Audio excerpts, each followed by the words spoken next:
Hello everyone, this is Erik, the Asian movie enthusiast, and this is my review of Retribution, a Japanese horror movie from 2006 that stars Koji Yakusho. It was directed by Kiyoshi Kurosawa. Now this is the fourth installment of Takashige Ichise's J-horror theater film series, which also includes Infection, Premonition, Reincarnation, Kaidan, and Kyofu. And I reviewed all of these in my Asian horror playlist, which I'll include a link in the description box below. But today, we're focusing on Retribution because I think it deserves its own separate review. Yoshioka, an experienced detective, investigates the murder of an unknown woman in a red dress. She drowned near the Tokyo waterfront, but the autopsy reveals that her stomach is full of seawater. Moreover, all the clues he finds points to himself. A button found at the murder scene matches one that is missing from his own coat, and fingerprints found are matching his own. Yoshioka realizes that the only viable suspect is himself, but he doesn't remember a thing. So, Kiyoshi Kurosawa, one of my favorite directors, one reason for this is that he incorporates psychological and or philosophical themes into his films.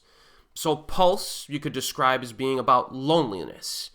Cure, you could describe as being about, identity. Charisma is about comparing the needs of the individual with the needs of society. You know what I mean? And if I had to describe Retribution, I think the focus here is kind of on the concept of abandonment. And there are many little subplots here that tie back to the main theme, like the doctor whose son attempts to coerce money out of him. The mistress who doubts her married lover's promises despite his impending divorce from his wife, etc. And things happen in these situations that are driven by almost the fear of being abandoned, and that ties everything together. And it reaches beyond the characters themselves as well, which is cool. Pretty cool and interesting concept. Now, years ago, I remember reading a critic review of this film, and they argued that Retribution will feel familiar to fans of this director because it plays out in kind of similar ways when compared to his horror films that were made in the decade leading up to this. And they use that observation as kind of a criticism. And I would say, that observation is true. There's certain things that you'll see here. If you're a fan of this director, there's certain things you'll see, be like, oh, that's similar to that other movie he did, or oh, that played out a little bit similar to that other movie. But his movies have such a unique, distinctive feel to them. I still consider those familiar elements to be a positive because you don't really see that many movies that feel like Retribution, Now, as expected, this is deliberately paced, but it has a lot of atmosphere. The sunlight in this film looks weak all the time. It's like the sunlight's just weak. I wonder if scenes were shot at dusk or on hazy days primarily, or maybe they use some filters, I'm not sure. But I found that to be pretty interesting. The horror sequences themselves are nicely done, incorporate a variety of techniques. The ghost is very unique. Very unique. I don't know if I should even make a comparison, but I'll say this. You remember those Greek legends involving sirens?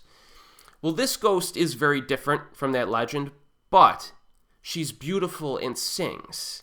And that reminded me of those legends of the sirens.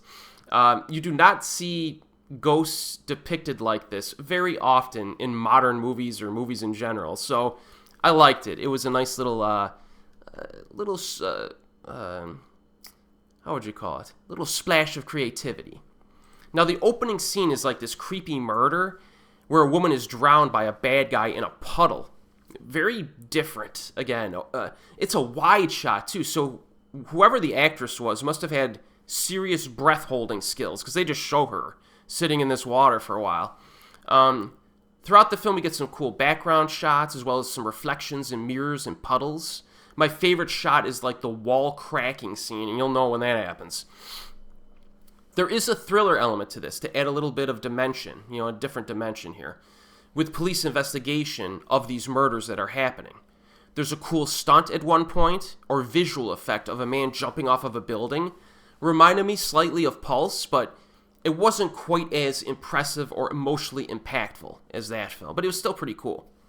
And then, of course, there's a traditional aspect to the scares.